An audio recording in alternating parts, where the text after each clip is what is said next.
They want to make a deal. We have been speaking to them, but they don't even know who's leading the country. They're in turmoil. I don't want to put that kind of a timetable on it, but it'll go pretty quickly. We have total control of the strait, and it'll open when they make a deal or something else happens that's very positive. Iran جنگ ختم کرنے کے لیے کوئی دباؤ نہیں، میرے پاس وقت ہی وقت ہے، بہتر ڈیل کے لیے ایران کو موقع دے رہا ہوں، تہران نے ڈیل نہ کی تو ہماری فوج ان سے نمٹے گی، امریکی صدر کی ایک بار پھر دھمکی، میڈیا سے گفتگو میں کہا ناکہ بندی کی وجہ سے ایران کی معیشت مشکلات کا شکار ہے، اقتصادی طور پر ایران کو پریشان کر دیا، آبنائے ہرمز پر ہمارا کنٹرول ہے، امریکی بحریہ کی اجازت کے بغیر کوئی جہاز داخل نہیں ہو سکتا، ایران نے دنیا اور ہم نے ایران کے لیے مشکلات پیدا کی، واضح کیا کہ ایران کے خلاف ایٹمی ہتھیار استعمال نہیں کریں گے، تہران میں قیادت ملک پر کنٹرول کے لیے آپس میں لڑ رہی ہے، سخت گیر اور اعتدال پسندوں میں اختلافات ہیں، ایران والوں کو خود نہیں معلوم کہ ان کا لیڈر کون ہے، امریکی صدر کا عالمی گزرگاہ میں بارودی سرنگیں بچھانے والی ہر کشتی کو تباہ کرنے کا حکم، امریکی بحریہ کو کارروائیاں 3 گنا بڑھانے کی ہدایت۔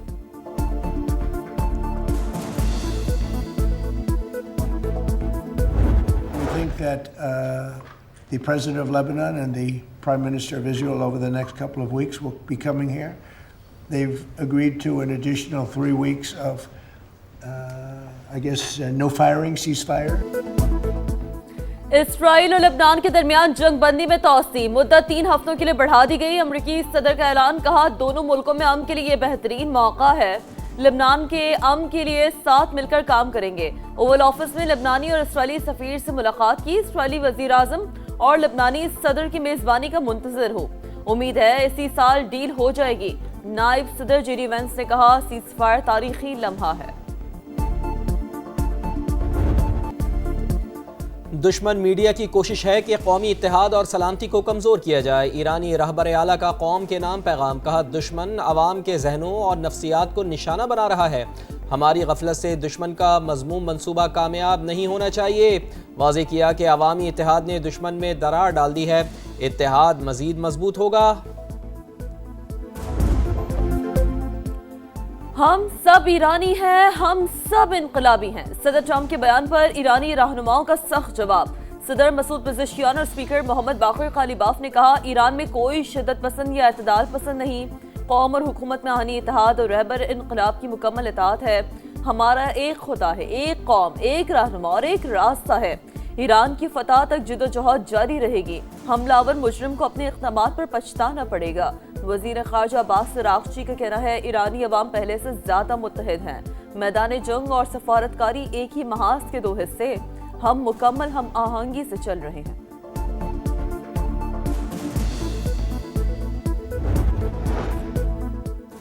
پاسداران انقلاب کی تیز رفتار کشتیاں اور ڈرونز امریکی جہازوں کو تباہ کرنے کے لیے تیار، ایران امریکی بحریہ کے جہازوں کا بے تابی سے منتظر ہے، ایرانی عدلیہ کے سربراہ غلام حسین محسنی کا بیان، کہا امریکی بحری جہاز آبنائے ہرمز کے قریب بھی جانے کی جرت نہیں کرتے، ایران کا دفاعی نظام ایک بار پھر فعال، ایرانی میڈیا کے مطابق تہران کے بعض علاقوں میں فضائی دفاعی نظام متحرک، تاہم وجوہات واضح نہیں۔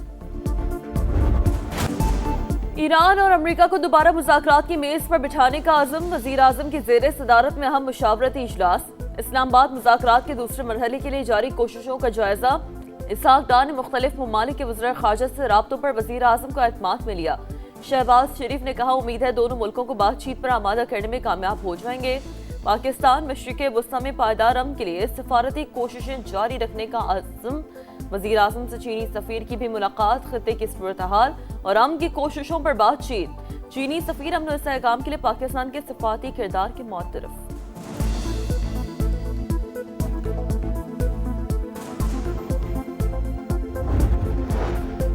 وفاقی وزیر داخلہ سے قائم مقام امریکی سفیر کی ملاقات، اسلام آباد مذاکرات کے دوسرے راؤنڈ سے متعلق سفارتی کاوشوں پر بات چیت، محسن نقوی نے جنگ بندی میں توسیع کے لیے امریکی صدر کے اقدام کو سراہا، نیٹلی بیکر کی خطے میں قیام امن اور تنازع کے حل کے لیے پاکستان کے تعمیری کردار کی تعریف۔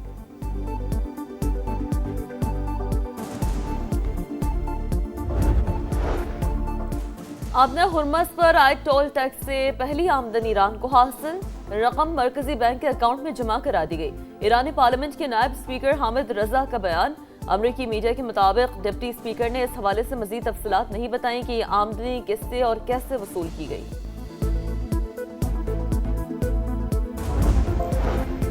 آبنائے ہرمز کی بندش، عالمی منڈی میں تیل کی قیمتوں کو پھر پر لگ گئے۔ امریکی کروڈ آئل 4.3% اضافے سے $96.98 فی بیرل ہو گیا۔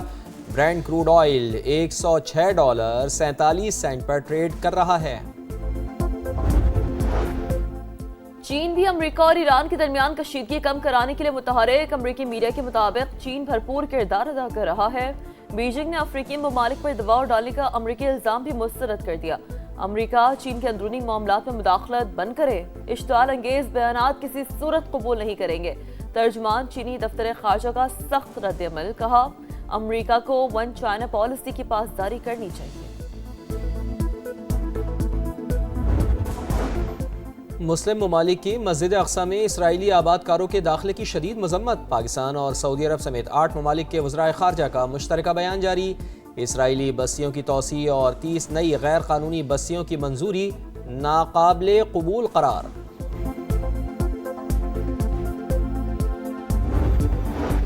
بروقت اقدامات سے توانائی کا بحران پیدا نہیں ہوا، خام تیل کے اسٹریٹجک ذخائر رکھنے سے متعلق منصوبے پر کام جاری۔ انرجی سیکیورٹی مستقبل کی منصوبہ بندی کا انتہائی اہم حصہ بن چکی ہے۔ وزیر اعظم کی زیر صدارت انرجی سیکیورٹی کے حوالے سے اہم اجلاس۔ شہباز شریف کی ذرائع آمد و رفت کو بتدریج ذرائع پر منتقل کرنے کی ہدایت۔ معرکہ حق میں دشمن کا غرور خاک میں ملانے کا عظیم کارنامہ۔ دشمن پاک فوج کے ہاتھوں ذلت آمیز شکست آج بھی نہیں بھلا سکا۔ ہم ہیں بنیان مرصوص کا شاندار ٹیزر جاری۔ عزم وفا کے پیکر اور جذبہ شہادت سے سرشار جوانوں کے نام شاندار نغمہ۔ عوام کی جانب سے بہادر شہداء کو بھرپور خراج عقیدت۔ صدر ٹرمپ نے بھارت کو جہنم سے تشبیہ دے دی۔ ٹروتھ سوشل پر تنقیدی تحریر شیئر کی، لکھا انڈیا جیسے جہنم سے پورا خاندان امریکہ آ جاتا ہے۔ بچوں کی پیدائش کے وقت شہریت کا غلط فائدہ اٹھاتے ہیں۔ تارکین وطن کی اکثریت میں وفاداری نہیں ہوتی۔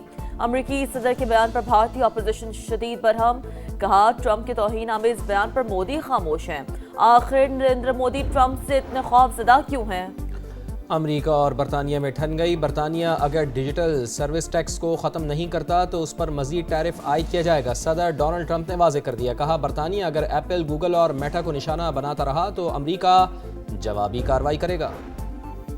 وینزویلا کے صدر کی گرفتاری سے متعلق خفیہ معلومات استعمال کرنے والا امریکی اہلکار گرفتار۔ امریکی اخبار کے مطابق فوجی اہلکار نے خفیہ معلومات پر آن لائن بیٹنگ کر کے $4 لاکھ کمائے۔ ایلون مسک پاکستانی نوجوانوں کی بنائی گئی اے آئی کمپنی کرسر کو خریدنے کے لیے تیار۔ اسپیس ایکس نے A I code generation startup Cursor کو $60 ارب میں خریدنے کا معاہدہ کر لیا۔ کمپنی کے شریک بانیوں میں پاکستانی نژاد نوجوان صالح آصف بھی شامل ہیں۔ لاہور کے علاقے اچرا میں 3 بچوں کی قاتل ماں نکلی۔ خاوند شک کرتا سسرال سے جان چھڑانے کے لیے اپنے بچوں کا قتل کیا۔ تفتیش کے دوران ملزمہ کا اعتراف جرم۔ ساری منصوبہ بندی بچوں کی ماں نے ہی کی، بیان دیا اس کے کردار پر الزام لگایا جاتا تھا۔ کرائم سین پر ملزمہ کے بیانات میں تصاد تھا۔ پولیس حکام کی پریس کانفرنس۔ کراچی کے علاقے نارتھ ناظم آباد اور رضویہ میں مبینہ مقابلے۔ پولیس کے مطابق فائرنگ کے تبادلے میں 2 ڈاکو مارے گئے۔ شناخت کا عمل جاری ہے۔ کراچی میں شارٹ ٹرم کڈنیپنگ کا ایک اور واقعہ۔ ایئرپورٹ کے قریب نوجوان کو اغوا کر کے تاوان کی وصولی۔ 4 افراد نے اسلحے کے زور پر ڈبل کیبن گاڑی میں بٹھایا، 1 گھنٹے سے زائد سڑکوں پر گھماتے رہے۔ ڈیجیٹل اکاؤنٹ سے $8,500 نکال لیے، محمد نال خان کا دعویٰ۔ کراچی کو لائف لائن مل گئی، ناک آؤٹ کا خطرہ 2 دن کے لیے ٹل گیا۔ کنگز نے لاہور قلندرز کو 5 وکٹوں سے ہرا دیا۔ 200 رنز کا ہدف 19ویں اوور میں مکمل۔ خوشدل شاہ نے شاہین آفریدی کے اوور میں 23 رنز بنا کر بازی ہی پلٹ دی۔ 14 گیندوں پر 44 رنز کی ناقابل شکست اننگز کھیلی۔ کپتان وارنر 63 رنز بنا کر ٹاپ اسکورر۔ لاہور قلندرز کے لیے عبداللہ شفیق کے 62 اور فخر زمان کے 61 رنز رائے گا۔ راولپنڈیز نے اسلام آباد یونائٹڈ کو ہرا کر 8 ناکامیوں کے بعد فتوحات کا کھاتہ کھول لیا۔ ملتان سلطانز کو پلے آف کا ٹکٹ مل گیا۔ آج حیدرآباد کنگز مین اور اسلام آباد یونائٹڈ ہوں گے آمنے سامنے۔